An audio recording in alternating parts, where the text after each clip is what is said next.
Imaginemos por un momento que las leyes ocultas que gobiernan el misterioso universo cuántico y las frenéticas fluctuaciones de la bolsa de valores fuesen en esencia exactamente la misma cosa.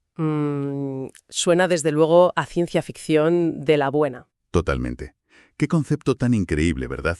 Bueno, una cálida bienvenida a toda nuestra audiencia, a todas las personas que nos acompañan hoy en este nuevo análisis a fondo. La misión que tenemos por delante es absolutamente fascinante y requiere que abramos la mente a cruces de disciplinas bastante insólitos. Y tanto que insólitos. Diría que casi atrevidos. Exacto. Vamos a desmenuzar un documento académico publicado en 1998 por el físico Didier Sornet. El texto lleva por título una pregunta muy provocadora: Teoría Gauge de las finanzas. Un título que ya nos avisa de que vienen curvas teóricas importantes. Sí. Para dar un poco de contexto a quienes nos escuchan, Sornet está respondiendo directamente a una propuesta súper rompedora de otro investigador, Kirill Ilinsky, y sus colaboradores. Y es que, Ilinsky propuso utilizar la electrodinámica cuántica, o QED por sus siglas en inglés, y la teoría de campos Gauge para predecir y entender los mercados financieros. Fíjate que solo enunciarlo ya impone respeto. Es que personalmente confieso que la idea de cruzar la física de partículas con Wall Street me parece brillante. Es increíblemente poético pensar que el caos absoluto del mercado, los gritos en la bolsa, las compras de pánico, que todo eso tenga un orden cuántico subyacente, que en teoría podemos calcular. Es innegable que suena sumamente atractivo. Construye una narrativa casi irresistible para cualquier mente curiosa. Sin embargo, y asumiendo un poco el papel de Didier Sornet en este análisis, me toca ser la voz de la cautela y, francamente, del rigor analítico. O sea, la encargada de pinchar el globo, por así decirlo. Un poco sí, pero es necesario. La propuesta de Ilinsky tiene un encanto inmenso, casi hipnótico. Pero la ciencia, y especialmente la física aplicada a sistemas humanos increíblemente complejos como la economía, requiere algo más que metáforas hermosas. Requiere rigor. Totalmente de acuerdo. Y, sobre todo, exige que las nuevas teorías aporten herramientas o predicciones que las antiguas no tenían. Lo que Sornet hace en este documento es, básicamente, coger un alfiler y acercarse muy, muy lentamente al globo de esa inmensa fascinación cuántica, para comprobar si realmente hay algo sólido dentro, o si es solo aire adornado con ecuaciones hipercomplejas. Vale, vamos a desglosar esto paso a paso porque creo que la idea principal de Ilinsky merece ser entendida y admirada antes de criticarla. Todo en su propuesta gira en torno a un concepto vital en las finanzas, que es el arbitraje. La famosa ley del precio único. Exacto. Para que todo el mundo esté en la misma página, el arbitraje es básicamente buscar una ganancia sin riesgo, aprovechando las diferencias de precio de un mismo activo en distintos lugares o momentos. Vamos a poner un ejemplo cotidiano muy aterrizado para visualizarlo bien. A ver, cuéntanos. Imaginemos que compramos un camión lleno de manzanas en un pequeño pueblo agrícola donde hay sobreproducción, y claro, son baratísimas. Inmediatamente conducimos ese camión a la ciudad vecina donde hay escasez absoluta y las vendemos al triple de precio. El beneficio es seguro, instantáneo y sin riesgo. Es el escenario ideal para cualquier comerciante. Arbitraje puro y duro. Pues aquí viene la genialidad de Ilinsky. Él convierte esta acción económica básica en una analogía geométrica súper sofisticada. Sí, y es una construcción matemática muy elegante, las cosas como son. En la física teórica, concretamente en la teoría Gauge, que menciona el título, se utiliza el concepto de curvatura local para describir cómo cambian los campos en el espacio y el tiempo. Eso es. Ilinsky dice que una oportunidad de arbitraje en el mercado es el equivalente matemático exacto a una curvatura local en lo que los físicos llaman plaquetas. Estas plaquetas representarían los diferentes instrumentos financieros, como pueden ser acciones, bonos, divisas. Me entiendo por dónde va. Si lo visualizamos, imaginemos mover una inversión a lo largo de un camino cerrado. Es decir, empezamos una operación con 100 euros, hacemos varios intercambios complejos de divisas y acciones en el mercado y finalmente cerramos la operación volviendo a euros. Y ahí es donde entra la geometría. Exacto. Si al cerrar ese círculo geométrico el valor final no encaja perfectamente con el valor inicial, digamos que acabamos con 105 euros, esa diferencia, esa falta de cierre geométrico perfecto, es la oportunidad de ganancia. Y resulta que este transporte a través de un camino cerrado es exactamente lo mismo que el procedimiento estándar de descuento que los economistas llevan usando décadas. No hay duda de que vincular el descuento financiero de un flujo de caja con el transporte paralelo en un espacio curvo de la física cuántica es un ejercicio intelectual de primerísimo nivel. Requiere una mente muy ágil para conectar esos puntos. Desde luego. Pero aquí es donde lanzo mi primera advertencia, siguiendo muy de cerca la línea argumental de Sornet.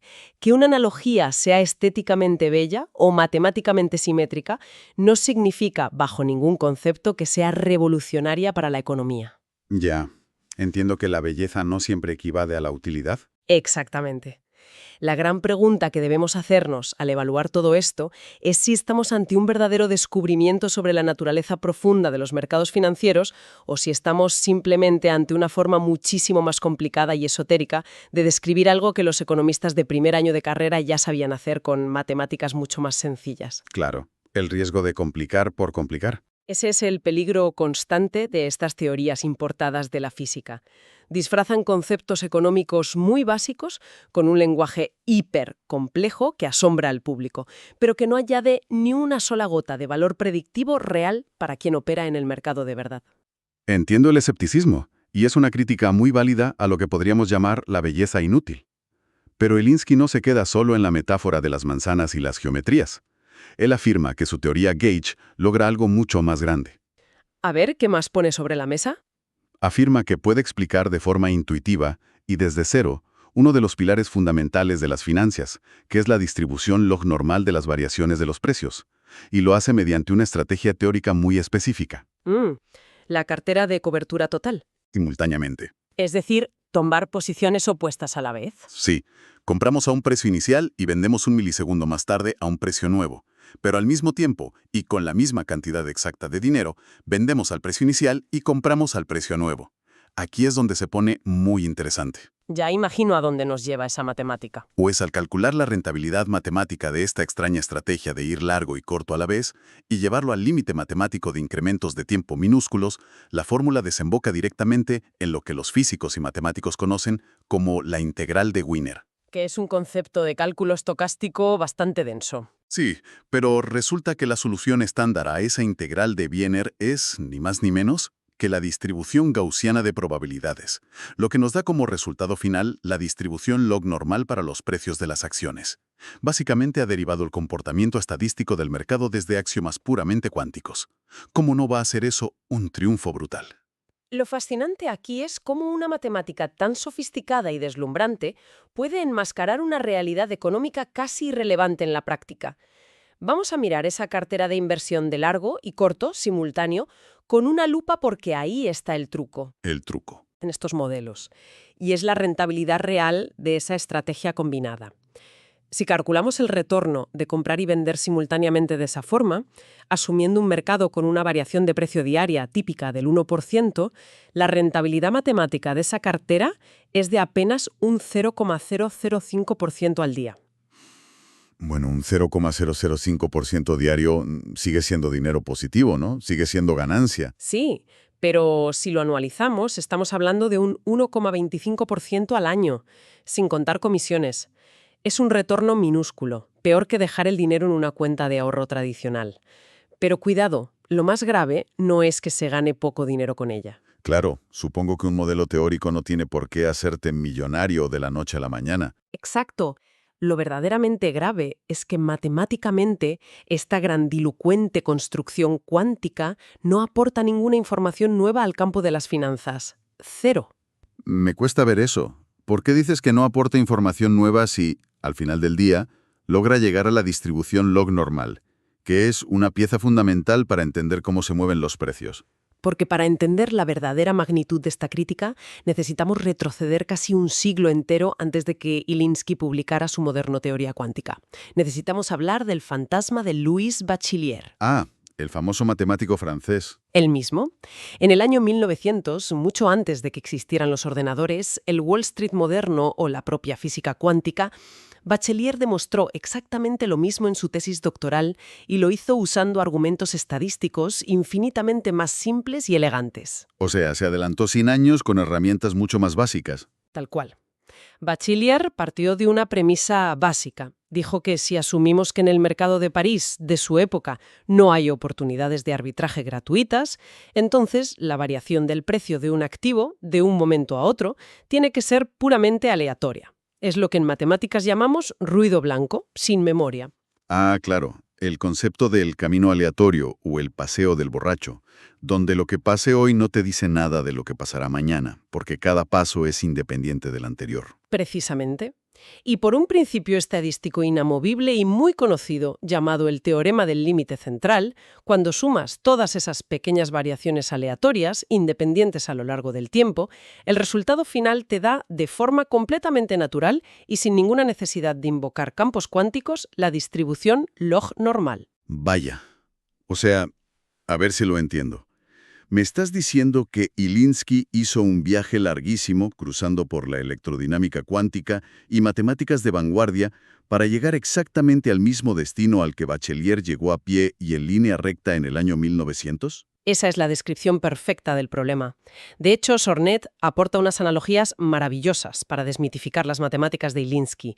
Por ejemplo, compara esta famosa integral de Wiener que usa Ilinsky con algo llamado el modelo de polímeros de Edwards. Suena complejo. ¿Cómo funciona esa analogía? Para que se entienda de forma sencilla, un polímero, como el plástico, a nivel microscópico es una cadena larguísima de moléculas que se dobla y se tuerce al azar en el espacio. Las ecuaciones que usan los físicos para describir cómo se enreda ese polímero son idénticas a las matemáticas que describen un precio que sube y baja al azar en la bolsa. Qué curioso. La misma matemática para el plástico y para el dinero. Exacto. La integral de Wiener es, literalmente, la descripción matemática genérica de cualquier proceso de camino aleatorio. Entonces, la conclusión de Sornet es demoledora. Ilinsky no ha descubierto una nueva dinámica oculta del mercado. Simplemente ha cogido la misma y vieja ecuación del camino aleatorio de Bachelier y le ha vestido con un traje de gala cuántico. El contenido de la información subyacente es idéntico al de hace 100 años. Vale, concedo que lo de la distribución log normal puede ser reinventar la rueda de forma muy sofisticada. Pero la defensa de Ilinsky y sus seguidores no termina ahí. De hecho, la distribución log normal es solo el calentamiento en su documento. Tienen un plato fuerte preparado, por supuesto. Y menudo plato. Para coronar su trabajo, Ilinsky aplica su teoría Gauge y logra derivar la auténtica joya de la corona de las matemáticas financieras modernas, la famosísima ecuación de valoración de opciones de Black-Scholes. Palabras mayores en el mundo financiero. Absolutamente. Hablamos de la fórmula que revolucionó Wall Street en los años 70 y que hizo ganar el Premio Nobel de Economía a sus creadores. Y atención, Ilinsky lo hace tomando su teoría cuántica, llevándola al límite matemático del tiempo continuo y aplicando un concepto que él llama el límite de ausencia de incertidumbre. Conseguir derivar Black-Scholes desde principios puros de electrodinámica tiene que ser la prueba definitiva de que la teoría Gauge funciona y es válida, ¿verdad? Ese es un argumento espectacular, el tipo de cosas que convencen a los comités en las conferencias académicas de inmediato. Pero, aunque a primera vista parece irrebatible, alguien como Sornet lo desarma con una crítica conceptual muy afilada. Tenemos que detenernos y preguntarnos qué significa exactamente ese supuesto límite de ausencia de incertidumbre que usa Ilinsky como ingrediente mágico. ¿Y qué significa en la realidad matemática? Pues cuando los matemáticos revisan el procedimiento paso a paso, resulta que ese límite es, literal y exactamente, el argumento económico estándar de la replicación libre de riesgo que Fisher-Black y Myron-Scholes ya publicaron en 1973 para un mercado completo. Espera un momento. ¿Me estás diciendo que metió la respuesta dentro de la pregunta para que el resultado le diera bien? Exacto. Para ponerlo en términos cotidianos, imaginemos que alguien afirma haber construido un superordenador cuántico increíblemente complejo y como prueba de su inmenso poder nos demuestra que puede calcular que 2 más 2 son 4. Hombre, impresionante es, pero... Es impresionante que el superordenador llegue a la respuesta correcta, sí, pero eso no significa que necesitemos un superordenador de 1.000 millones de euros para hacer sumas básicas, y definitivamente no demuestra que el ordenador entienda el concepto profundo de las matemáticas. Es un logro circular. Entiendo. O sea, está asumiendo lo mismo que quiere demostrar. Exactamente. No es un concepto nuevo derivado de la física cuántica revelando secretos económicos. Es el mismo postulado económico clásico introducido de contrabando por la puerta de atrás para forzar que la ecuación de la física encaje con la realidad financiera. Aún así, Y dejadme hacer un poco de abogado del diablo aquí. El simple hecho de que la teoría sea capaz de reproducir sin romperse una fórmula tan compleja y correcta en la vida real como Black-Scholes, tiene que significar que el marco cuántico es al menos un modelo válido para la realidad. No puede ser pura casualidad. Y aquí es donde Sornet utiliza una analogía brillante, sacada directamente de la historia de la física fundamental, concretamente del triunfo de la teoría de la relatividad general de Albert Einstein sobre la gravedad de Newton. A ver, esa comparación me interesa. Verás, la relatividad general de Einstein no se considera correcta simplemente porque, cuando la aplicamos a velocidades muy bajas y energías pequeñas en nuestro día a día, sus complejísimas ecuaciones se reduzcan a la antigua y sencilla ley de la gravedad de Isaac Newton. Que la relatividad coincida con Newton cuando tiramos una manzana al suelo es solo un requisito básico de correspondencia. Claro, si no predijera la caída de la manzana, sabríamos de inmediato que la teoría está mal y la habríamos descartado. Efectivamente. Pero la genialidad de Einstein fue predecir cosas nuevas, como la curvatura de la luz de las estrellas. De la misma manera, el hecho de que la teoría Gauge de las finanzas derive Black-Scholes y la distribución log normal no demuestra en absoluto que sea correcta, ni que sea el futuro de la economía. Entonces, ¿qué demuestra exactamente? Generada en los mismos límites donde esos resultados clásicos ya aplicaban perfectamente bien. Reproducir los éxitos del pasado no es lo mismo que tener la capacidad de predecir el futuro o entender mejor el presente. Menudo golpe a la línea de flotación de la teoría. Entonces, ¿qué nos queda? Si derivar las fórmulas clásicas no es prueba suficiente, tenemos que mirar el núcleo mismo de la teoría de Ilinsky, los cimientos de su edificio cuántico. Vamos a los cimientos, sí. Y ese núcleo es lo que él llama el peso de la configuración del mercado. Básicamente, se basa en una fórmula que toma prestada directamente de la termodinámica, el peso exponencial a la Boltzmann. Ilinsky asume que la probabilidad de que todo el mercado financiero tome una configuración determinada sigue esta distribución exponencial de la física. Una suposición bastante atrevida. Pero hay que reconocer que, en la física tradicional, este peso de Boltzmann tiene unas bases matemáticas fortísimas. Ha explicado con un éxito abrumador cómo se comportan los gases, cómo fluyen los líquidos y cómo se estructuran los sistemas físicos complejos. Ante la complejidad abrumadora de millones de transacciones, operadores y algoritmos interactuando a la vez, ¿no es una suposición lógica pensar que el mercado actúe como un inmenso sistema termodinámico buscando su equilibrio? Esa es la trampa perfecta de lo que en círculos académicos podríamos llamar la envidia de la física, padecida a menudo por las ciencias sociales y la economía.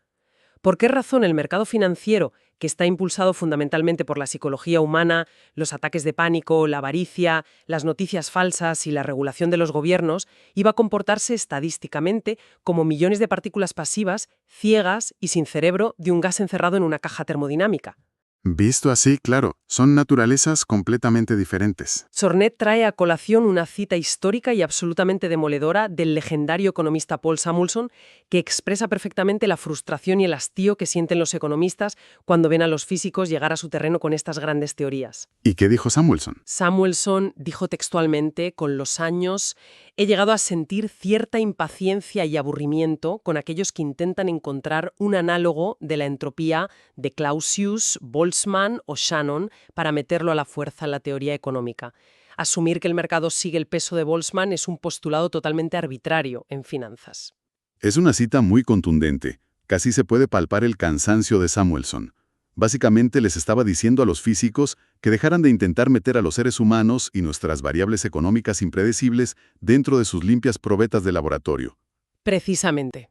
Las personas no son moléculas de oxígeno, chocando unas con otras. Y Sornet profundiza en matices secundarios muy interesantes para mostrar que esta presunción es frágil, incluso dentro del propio terreno de la física.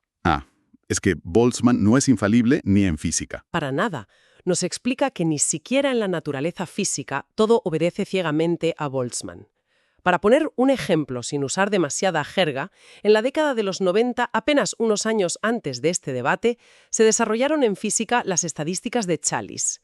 Estas estadísticas demostraron que para sistemas donde los elementos interactúan fuertemente entre sí y tienen memoria, imaginemos a las personas contagiándose el miedo en un pánico bursátil, la regla clásica de Boltzmann se queda completamente corta.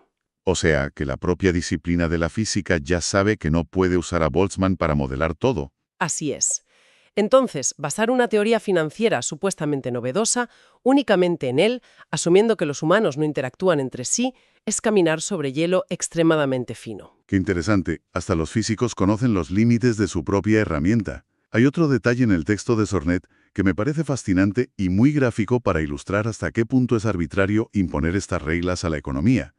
Y es la analogía del científico alienígena. Es un ejemplo fantástico para aterrizar conceptos tan abstractos. Cuéntanos sobre eso, porque ayuda muchísimo a visualizar el problema de obligar a los datos a encajar en tus ecuaciones favoritas. A ver, imaginemos que en física queremos describir algo cotidiano, como el comportamiento de un material magnético. Nosotros elegimos una variable natural y lógica, por ejemplo, la magnetización, que representamos con la letra m. Si usamos esta letra m en nuestras fórmulas, obtenemos una ecuación matemática muy sencilla y elegante, conocida como el potencial de Landau. Todo es limpio y fácil de calcular. Vale, hasta ahí todo normal. Pero ahora imaginemos que llega un científico alienígena a la Tierra para estudiar ese mismo imán de nevera. Espera, ¿un alienígena evaluando nuestro imán de nevera con sus propias matemáticas? Exacto.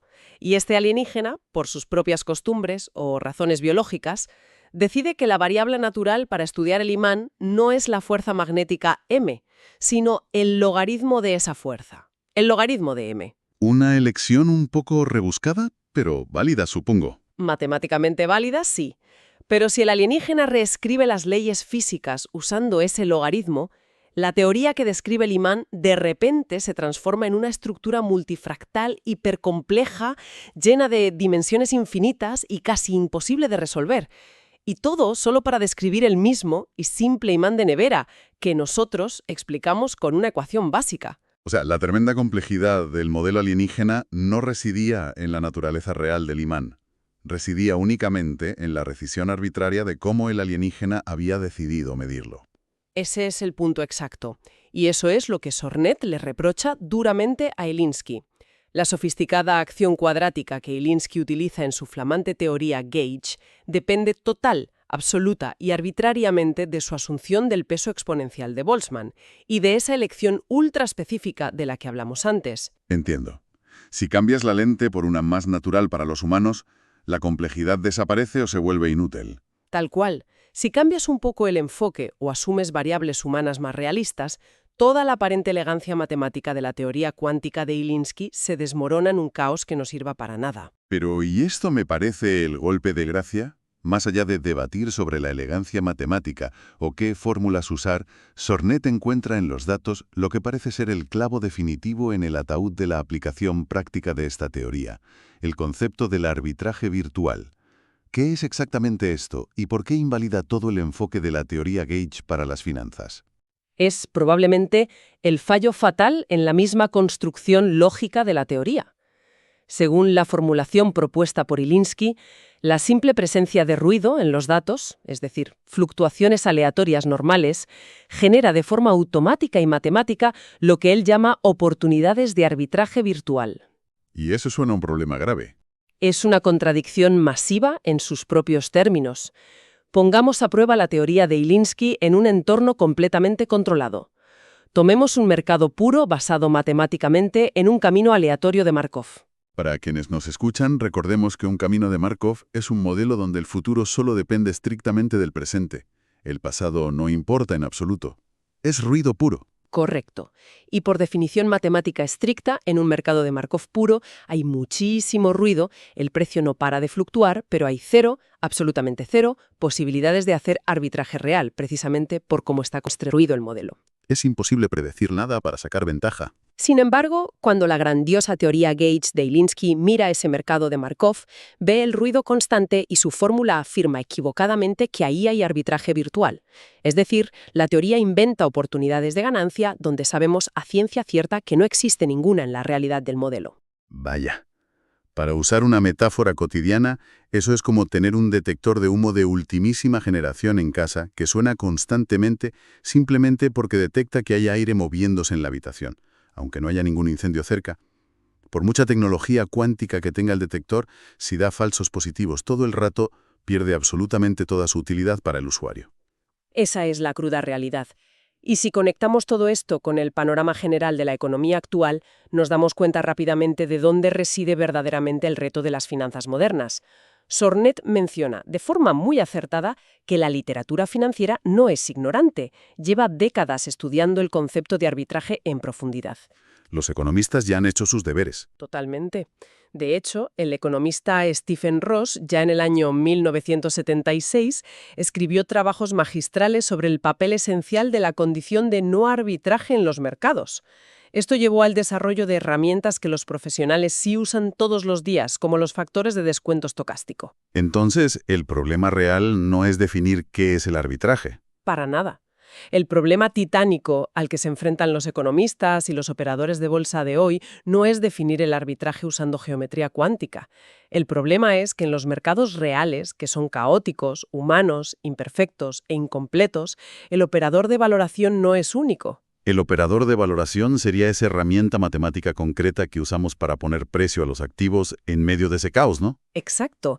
Y hay múltiples formas válidas de valorar el riesgo, dependiendo de qué supuestos humanos tomes en cuenta. Y la gran pregunta que te quita el sueño, si trabajas en Wall Street, no es cómo hacer la ecuación más bonita, sino cuál de todos esos operadores de valoración es el correcto para no perder millones mañana por la mañana. Exactamente. Y sabemos qué es lo más decepcionante de todo esto.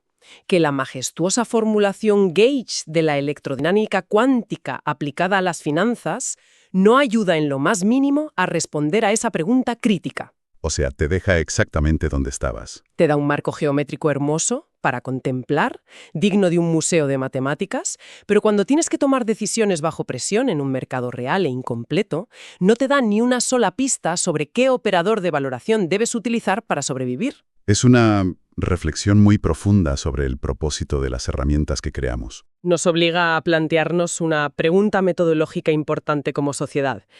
¿Debemos seguir gastando energía forzando a los mercados humanos a encajar a martillazos en los rígidos moldes de la física clásica y la cuántica? ¿O debemos aceptar con humildad que la economía y las ciencias sociales necesitan desarrollar un marco conceptual y matemático completamente distinto y propio? Es un golpe de realidad tremendo y una reflexión fascinante sobre los límites del conocimiento interdisciplinar. Creo que es el momento perfecto para recopilar lo que hemos aprendido hoy. Porque el meticuloso análisis de Sornet nos deja lecciones valiosísimas, no solo sobre cómo funciona el dinero, sino sobre cómo abordamos la ciencia y el pensamiento crítico en general. Sin duda. Repasemos juntos los 3 grandes aprendizajes de este análisis exhaustivo que hemos hecho hoy. El primer gran aprendizaje es, sin lugar a dudas, una severa lección sobre cómo validamos las teorías científicas. Que una teoría nueva, rimbombante y extremadamente compleja sea capaz de derivar y llegar a fórmulas antiguas y ya establecidas, como la distribución log normal o la famosa ecuación de Black-Scholes, no significa, bajo ningún concepto, que esa nueva teoría sea la verdad absoluta o sea correcta. Solo nos asegura que no está matemáticamente rota en sus cimientos más básicos. Reproducir el pasado es el requisito mínimo para entrar al juego, no es ganar la partida. Totalmente de acuerdo. El segundo punto clave que nos llevamos es una fuerte advertencia sobre los peligros de la envidia de la física en otros campos de estudio. Esa necesidad de sonar puramente científicos. Sí. Asumir sin pestañear conceptos derivados de la termodinámica, como el peso exponencial de Boltzmann, e intentar aplicarlos a la fuerza al impredecible comportamiento humano y económico, es un ejercicio peligroso y muy engañoso. Carece de toda justificación a priori. Porque el mercado financiero global está compuesto por millones de personas con miedos, esperanzas y sesgos que reaccionan de formas irracionales.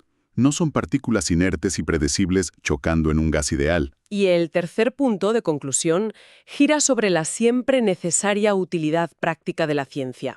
El concepto del arbitraje es, efectivamente, el corazón crucial para entender cómo se forman los precios en cualquier mercado. Pero disfrazar ese arbitraje mundano con complejas capas de geometría cuántica no resuelve en absoluto el problema práctico y fundamental de las finanzas. Que es cómo valorar correctamente activos en los mercados reales, caóticos e incompletos del día a día. La pura elegancia matemática de una teoría nunca debe confundirse en nuestra mente con su verdadera utilidad predictiva. Son 3 conclusiones formidables y contundentes que definitivamente nos invitan a mirar la tan aplaudida interdisciplinariedad científica con un ojo mucho más crítico y agudo. Y antes de cerrar por hoy me gustaría lanzar una última idea, un pensamiento provocador para que nuestra audiencia reflexione por su propia cuenta en los próximos días. Después de todo lo que hemos desgranado y debatido hoy, si aceptamos que la compleja psicología humana, los irracionales pánicos del mercado, el miedo atroz a perderlo todo y la euforia económica desmedida no pueden reducirse jamás a simples partículas cuánticas obedientes o a leyes inmutables de la termodinámica, completamente nuevas, audaces y exclusivas de la naturaleza humana, deberíamos estar inventando, en lugar de seguir tomando prestadas una y otra vez, por pura pereza intelectual, las reconfortantes fórmulas de la física. Quizás el verdadero e indiscutible genio financiero del futuro no será un físico brillante adaptando ecuaciones cuánticas en una pizarra, sino alguien pionero capaz de crear el primer marco matemático real para cuantificar la irracionalidad humana. Una idea fantástica para dejar reposando. Ha sido un viaje absolutamente increíble a través de la delgada y polémica intersección entre las leyes del universo cuántico y el movimiento del dinero. Muchísimas gracias a toda nuestra audiencia, a todas las personas que nos han prestado sus oídos, por acompañarnos en esta profunda exploración de las ideas de Sornet, de Bachelier, de Samuelson y de tantos otros grandes pensadores. Esperamos de todo corazón que este debate haya encendido nuevas chispas de curiosidad sobre cómo la humanidad intenta comprender el inmensamente complejo mundo que nos rodea. Hasta nuestro próximo análisis a fondo.